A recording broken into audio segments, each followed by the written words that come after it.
ಇನ್ನು ಭಾರತದಲ್ಲಿ ಗಲಭೆ ಎಬ್ಬಿಸೋದಕ್ಕೆ ವಿದೇಶಿಗನ ಜೊತೆ ಸಂಪರ್ಕ ಹೊಂದಿದಂತಹ ಆರೋಪದಲ್ಲಿ ರಾಯಚೂರಿನಲ್ಲಿ ಮೊಹಮ್ಮದ್ ಶಾಹಿಲ್ ಅರೆಸ್ಟ್. ಗಲಭೆ ಎಬ್ಬಿಸೋದಕ್ಕೆ ಸ್ಕೆಚ್ ಹಾಕಿದ್ದಂತಹ ಅರಬ್ ಮೂಲದ ವ್ಯಕ್ತಿ ಶಾಹಿಲ್ಗೆ ಮೈಂಡ್ ವಾಶ್ ಮಾಡಿದ್ದ ಈ ಅರಬ್ ವ್ಯಕ್ತಿ ರಾಯಚೂರಿನಲ್ಲಿ ಟೀ ಸ್ಟಾಲ್ ಇಟ್ಕೊಂಡಿರುವಂತಹ ಈ ಶಾಹಿಲ್ ಈಗ ಅರೆಸ್ಟ್ ಆಗಿದೆ. ರಾಯಚೂರಿನ ಸದರ್ ಬಜಾರ್ ಪೊಲೀಸರು ಶಾಹಿಲ್ನನ್ನ ಬಂಧಿಸಿದ್ದಾರೆ. ಭಾರತದಲ್ಲಿ ಗಲಭೆ ಎಬ್ಬಿಸೋದಕ್ಕೆ ವಿದೇಶಿಗನ ಜೊತೆ ಸಂಪರ್ಕ ಹೊಂದಿದಂತಹ ಆರೋಪದಡಿಯಲ್ಲಿ ಈ ಮೊಹಮ್ಮದ್ ಶಾಹಿಲ್ ಅರೆಸ್ಟ್ ಆಗಿದ್ದಾನೆ. ರಾಯಚೂರಿನಲ್ಲಿ ಒಬ್ಬ ಅರಬ್ ಮೂಲದ ವ್ಯಕ್ತಿ ಗಲಭೆ ಎಬ್ಬಿಸೋದಕ್ಕೆ ಸ್ಕೆಚ್ ಹಾಕಿದ್ದ. ಅದೇ ವಿಚಾರಕ್ಕೆ ಸಂಬಂಧಪಟ್ಟಂತೆ ಶಾಹಿಲ್ಗೆ ಮೈಂಡ್ ವಾಶ್ ಮಾಡಿದ್ದ. ರಾಣಾಭಾಯ್ ಈ ಹೆಸರಿನ ಇನ್ಸ್ಟಾಗ್ರಾಂನಲ್ಲಿ ಚಾಟಿಂಗ್ ನಡೆದಿದೆ. ಅನಾಮಧೇಯನ ರಾಣಾಬಾಯ್ ಎಂಬ ಹೆಸರಿನ ಅಕೌಂಟ್ ಅದು. ಆ ಪೋಸ್ಟ್ಗಳಿಗೆ ಲೈಕ್ ಕಾಮೆಂಟ್ ಮಾಡ್ತಾ ಇದ್ದಂತಹ ಶಾಹಿಲ್ ಅರಬ್ ದೇಶದ ಅಪರಿಚಿತ ಜೊತೆ ನಂತರ ಚಾಟಿಂಗ್ ಇಳಿತಾನೆ. ಅನಾಮಧೇಯನ ಪೋಸ್ಟ್ ನೋಡಿ ಪ್ರಭಾವಿತನಾಗ್ತಾನೆ. ರಾಣಾಬಾಯ್ ಎನ್ನುವಂತಹ ಆ ಅನಾಮಧೇಯನಿಗೆ ಮೆಸೇಜ್ ಹಾಕಿ ಪಿಸ್ತೂಲ್ ಕೇಳ್ತಾನೆ ಈ ಶಾಹಿಲ್. ಜುಲೈ 14ರಿಂದ ಇನ್ಸ್ಟಾ ಮತ್ತು ವಾಟ್ಸ್ಆಪ್ನಲ್ಲಿ ಚಾಟ್ಗಳಾಗಿವೆ. ಹಲವು ವಿಚಾರಗಳ ಬಗ್ಗೆ ಚರ್ಚೆ ಮಾಡಿದ್ದಾರೆ. ಭಾರತದಲ್ಲಿ ಗಲಭೆ ಎಬ್ಬಿಸೋದಕ್ಕೆ ಈ ರಾಣಾಬಾಯ್ ಪ್ರಚೋದನೆಯನ್ನು ಕೊಟ್ಟಿದ್ದಾನೆ. ಹಣ, ಪಿಸ್ತೂಲ್ ಕೊಡ್ತೀನಿ, ಗಲಭೆ ಎಬ್ಬಿಸು ಅಂತ ಭರವಸೆ ಕೂಡ ನೀಡಿದ. ರಾಷ್ಟ್ರೀಯ ಭದ್ರತೆಗೆ ಧಕ್ಕೆ ತಂದಂತಹ ಆರೋಪದಡಿ ಈಗ ಮೊಹಮ್ಮದ್ ಶಾಹಿಲ್ ವಿರುದ್ಧ ಪ್ರಕರಣ ದಾಖಲಾಗಿದೆ. ಅರೆಸ್ಟ್ ಮಾಡಿದ್ದಾರೆ. ಆರೋಪಿ Mohammed Sahil 24 years resident of Raichur. ಇವರ ಬಗ್ಗೆ ನಮ್ಮ ಸೋಷಿಯಲ್ ಮೀಡಿಯಾ ಮಾನಿಟರಿಂಗ್ ಸೆಲ್ಲಲ್ಲಿ ಒಂದು ಗೊತ್ತಾಗುತ್ತೆ ಕಿ ಇವರು ಒಂದು ಇನ್ಸ್ಟಾಗ್ರಾಮ್ ಫಾಲೋವರ್ಸಲ್ಲಿ ಒಬ್ಬರು ರಾಣಾಭಾಯ್ ಅಂತ ಅವ್ರಿಗೆ ಫಾಲೋ ಮಾಡ್ತಾ ಇದ್ದಾರೆ. ಈ ಮೊಹಮ್ಮದ್ ಸಾಹಿಲ್ ಅವ್ರದ್ದು ಇನ್ಸ್ಟಾಗ್ರಾಮ್ ಅಕೌಂಟ್ ಸಾಹಿಲ್ ಭಾಯ್ ಅಂತ ಇದೆ. ಇವರು ಇನ್ಸ್ಟಾಗ್ರಾಮ್ ಫಾಲೋವರ್ ಆಗಿರುತ್ತಾರೆ ರಾಣಾಭಾಯ್ ಅವ್ರದ್ದು. ರಾಣಾಭಾಯಲ್ಲಿ ಕೆಲವು ಮೆಸೇಜಸ್ನ, ಫೋಟೋಸ್, ವೀಡಿಯೋಸ್ಗಳನ್ನ ಇವರು ಲೈಕ್ ಮಾಡೋದು, ಪೋಸ್ಟ್ ಮಾಡೋದು, ಶೇರ್ ಮಾಡೋದು ಮಾಡ್ತಾ ಇರ್ತಾರೆ. ಇದರ ಪ್ರಯುಕ್ತ ಅವರು ಕೆಲವು ವಾಟ್ಸಾಪಲ್ಲಿ ಕೂಡ ಮಾತಾಡಿರ್ತಾರೆ ಎಂದು ಅವ್ರದ್ದು ಫೋನಿಂದ ಗೊತ್ತಾಗುತ್ತದೆ. ಈ ಮೆಸೇಜಸ್ ಎಲ್ಲ ತುಂಬ ಪ್ರಚೋದನಕಾರಿಯಾಗಿರುತ್ತದೆ ಹಾಗೂ ದ್ವೇಷಪೂರಿತವಾಗಿರುತ್ತದೆ.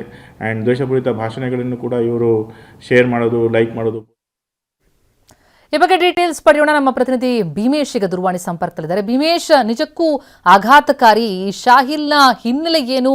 ಜೊತೆಗೆ ಈತ ಒಬ್ಬನೇನಾ, ಇನ್ನೂ ಹಲವು ಗ್ಯಾಂಗ್ ಏನಾದರೂ ಇದೆಯಾ? ಏನ್ ಡೀಟೇಲ್ಸ್ ಲಭ್ಯ ಆಗ್ತಿದೆಯಾ? ಪ್ರತಿಮಾ, ಸದ್ಯ ಸದರ್ ಬಜಾರ್ ಪೊಲೀಸರು ಪ್ರಾಥಮಿಕ ತನಿಖೆ ನಡೆಸಿ ಆರೋಪಿಯನ್ನು ಅರೆಸ್ಟ್ ಮಾಡಿ ನ್ಯಾಯಾಂಗ ಬಂಧನಕ್ಕೆ ಒಪ್ಪಿಸಿದ್ದಾರೆ. ಆದರೆ ಪ್ರಾಥಮಿಕ ತನಿಖೆ ವೇಳೆ ಗೊತ್ತಾಗಿರುವಂತದ್ದು ಮೊಹಮ್ಮದ್ ಶಾಹಿಲ್ ಅಂತಕ್ಕಂಥವನ್ನ ಈ ಅರಬ್ ಮೂಲದ ವ್ಯಕ್ತಿ ಅಂತ ಏನು ರಾಣಾಬಾಯ್ ಅಂತ ಅಕೌಂಟ್ ನ ವ್ಯಕ್ತಿ ಏನ್ ಪರಿಚಯ ಮಾಡ್ಕೋತಾನೆ, ಆ ವ್ಯಕ್ತಿ ಈತನನ್ನ ಮೈಂಡ್ ವಾಶ್ ಮಾಡ್ತಾ ಇದ್ದ ಅನ್ನೋ ವಿಚಾರ ಕೂಡ ಬೆಳಕಿಗೆ ಬಂದಿರುವಂತದ್ದು. ಈತ ಇನ್ಸ್ಟಾಗ್ರಾಮ್ ನಲ್ಲಿ ರಾಣಾಬಾಯ್ ಅಕೌಂಟ್ ನಿಂದ ಏನು ಪೋಸ್ಟ್ ಗಳು ಬರ್ತಾ ಇತ್ತು ಅದಕ್ಕೆ ಈತ ಶೇರ್ ಮಾಡುವಂತದ್ದು, ಕಮೆಂಟ್ ಮಾಡುವಂತದ್ದು, ಜೊತೆಗೆ ಅದಕ್ಕೆ ತನಗೆ ಇಷ್ಟದಂತೆ ತನ್ನ ಅಭಿಪ್ರಾಯವನ್ನು ಕೂಡ ವ್ಯಕ್ತಪಡಿಸ್ತಾ ಇದ್ದ. ಈ ಬಗ್ಗೆ ಮಾಹಿತಿ ಸದ್ಯ ಏನು ರಾಯಚೂರು ಜಿಲ್ಲಾ ಪೊಲೀಸರಿಗೆ ಬರುತ್ತೆ. ಸೈಬರ್ ಪೊಲೀಸರು ಅಲರ್ಟ್ ಆಗ್ತಾರೆ. ನಂತರ ಮೊಹಮ್ಮದ್ ಶಾಹಿಲ್ ಅಂತಕ್ಕಂಥವನ್ನ ವಶಕ್ಕೆ ಪಡಿತಾರೆ. ಈತನ ಹಿನ್ನೆಲೆ ನೋಡೋದಾದ್ರೆ ಈತ ಒಂದು ಟೀ ಸ್ಟಾಲ್ ನ ಇಟ್ಕೊಂಡಿದ್ದ ಅನ್ನೋ ಮಾಹಿತಿ ಕೂಡ ಗೊತ್ತಾಗ್ತಾ ಇರುವಂತದ್ದು. ಈತ ತನ್ನ ಅಭಿಪ್ರಾಯದ ಮೇರೆಗೆ ರಾಣಾ ಬಾಯ್ ಅಂತ ಏನಿದ್ದ ಆತನ ಜೊತೆಗೆ ಏನು ಸಂಪರ್ಕದಲ್ಲಿದ್ದ ಅನ್ನೋ ವಿಚಾರ ಕೂಡ ಗೊತ್ತಾಗಿದೆ. ಈತ ಪಿಸ್ತೂಲ್ ಅನ್ನು ಕೂಡ ಕೇಳಿದ್ದ ಅನ್ನೋ ವಿಚಾರ, ಆಘಾತಕಾರಿ ವಿಚಾರವನ್ನ ಎಫ್ಐಆರ್ ನಲ್ಲಿ ಉಲ್ಲೇಖ ಆಗಿರುವಂತದ್ದು. ಇದಕ್ಕೆ ಸಂಬಂಧಪಟ್ಟಂತೆ ಆಗ ರಾಣಾಬಾಯ್ ಈತನ ಜೊತೆಗೆ ತನ್ನ ವಾಟ್ಸ್ಆಪ್ ನಂಬರ್ ಅನ್ನು ಕೂಡ ಕೊಡ್ತಾರೆ. ನಂತರ ಇಬ್ಬರು ಮಧ್ಯೆ ವಾಟ್ಸ್ಆಪ್ ಚಾಟಿಂಗ್ ಕೂಡ ಆಗುತ್ತೆ. ಅಂದ್ರೆ ಕಳೆದ 15 ದಿನಗಳಿಂದ ಮಾತ್ರ ಇವರಿಗೆ ಸಂಪರ್ಕ ಆಗಿರುವಂತದ್ದು. ಈತನನ್ನ ಮೊಹಮ್ಮದ್ ಶಾಹಿಲ್ ಅಂತಕ್ಕಂಥ ವ್ಯಕ್ತಿ ಏನು ರಾಯಚೂರಿನಲ್ಲಿದ್ದಾನೆ, ಈತನಿಗೆ ಪದೇ ಪದೇ ಮೈಂಡ್ ವಾಶ್ ಮಾಡುವಂತ ಕೆಲಸದಲ್ಲಿ ಆತ ತೊಡಗ್ತಾನೆ.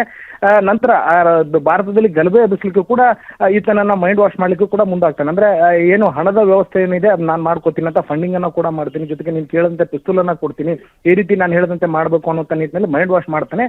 ಇದು ಪ್ರಾಥಮಿಕ ಹಂತದಲ್ಲಿ ಇವ್ರ ಸ್ಕೆಚ್ ಇರುವಂತ ಸಂದರ್ಭದಲ್ಲಿ ಸದ್ಯ ರಾಯಚೂರು ಜಿಲ್ಲಾ ಪೊಲೀಸರು ಈ ಒಂದು ಪ್ರಕರಣ ಬೇಯಿಸಿದ್ದಾರೆ. ಸದ್ಯ ಸದರ್ ಬಜಾರ್ ಪೊಲೀಸ್ ಠಾಣೆಯಲ್ಲಿ ಪ್ರಕರಣ ದಾಖಲಾಗಿದೆ. ಮತ್ತೆ ಈತ ಫಂಡಿಂಗ್ ಮಾಡಿದ್ರ ಇಲ್ವಾ ಅನ್ನುವಂಥದ್ದು, ಜೊತೆಗೆ ಈತನ ಹಿನ್ನೆಲೆ ಏನು, ಮತ್ತೆ ಈತನ ಜೊತೆಗೆ ಯಾರೆಲ್ಲ ಸಂಪರ್ಕದಲ್ಲಿ ಇದ್ರಾ ಇಲ್ವಾ ಅನ್ನೋದ್ರ ಬಗ್ಗೆ ಸುದೀರ್ಘವಾಗಿರುವಂತಹ ತನಿಖೆಯನ್ನು ಸದ್ಯ ಸದರ್ ಬಜಾರ್ ಪೊಲೀಸರು ನಡೆಸ್ತಾ ಇರುವಂತದ್ದು. ಪ್ರತಿಮಾ, ಥ್ಯಾಂಕ್ ಯು ಭೀಮೇಶ್ ತಮ್ಮೆಲ್ಲ ಮಾಹಿತಿಗೆ. ಅನಾಮಧೇಯನ ಅಕೌಂಟ್ಗೆ ಈತ ಲೈಕ್ ಮಾಡ್ತಿದ್ದ. ನಂತರ ಆತನಿಂದ ಪಿಸ್ತೂಲನ್ನು ಕೂಡ ಪಡೆಯೋದಕ್ಕೆ ಮುಂದಾಗಿದ್ದ, ಹಣವನ್ನು ಪಡೆಯೋದಕ್ಕೆ ಮುಂದಾಗಿದ್ದ. ಭಾರತದಲ್ಲಿ ಗಲಭೆ ಎಬ್ಬಿಸೋದಕ್ಕೆ ಆ ಅರಬ್ ಮೂಲದ ವ್ಯಕ್ತಿ ಈತನಿಗೆ ಪ್ರಚೋದಿಸ್ತಾ ಇದ್ದ. ಈಗ ಆರೋಪಿ ಮೊಹಮ್ಮದ್ ಶಾಹಿಲ್ ಪೊಲೀಸರ ಅತಿಥಿಯಾಗಿದ್ದಾನೆ. ಎಲ್ಲ ಆಯಾಮಗಳಲ್ಲೂ ಕೂಡ ತನಿಖೆಯನ್ನು ನಡೆಸಲಾಗ್ತಾ ಇದೆ. ಈತ ಒಬ್ಬನೇನಾ, ಈತನ ಜೊತೆಗೆ ಇನ್ನಿತರರು ಹಲವರಿದ್ದಾರಾ, ಯಾರೆಲ್ಲರ ಜೊತೆ ಈತ ಸಂಪರ್ಕ ಹೊಂದಿದ್ದ, ಏನು ಸ್ಕೆಚ್ ನಡೀತಾ ಇತ್ತು, ಇದೆಲ್ಲ ವಿಚಾರಕ್ಕೆ ಸಂಬಂಧಪಟ್ಟಂತೆ ಈಗ ವಿಸ್ತೃತವಾದಂಥ ತನಿಖೆಯನ್ನು ನಡೆಸಲಾಗ್ತಾ ಇದೆ.